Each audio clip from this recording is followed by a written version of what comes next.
Hi, I'm Becky Cooper. I'm the author of We Keep the Dead Close, which is a book about Jane Britton, a Harvard archaeology graduate student who was murdered in her off-campus apartment in 1969.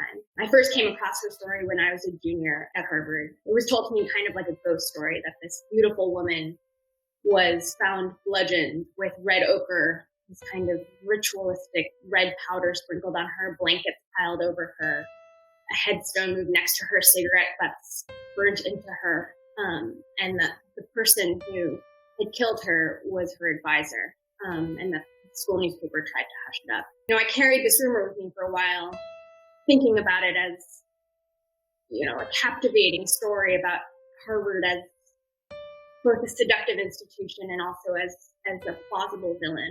But I didn't really think it was true until a year later when I spoke to two people within the Harvard archaeology department, and I happened to bring up the story for the first time in a year.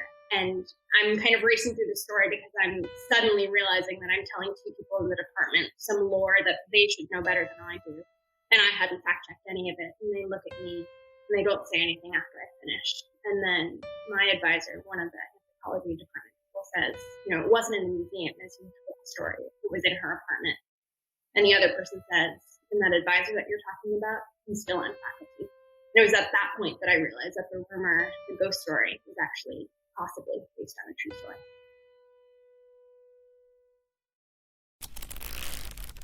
Hachette,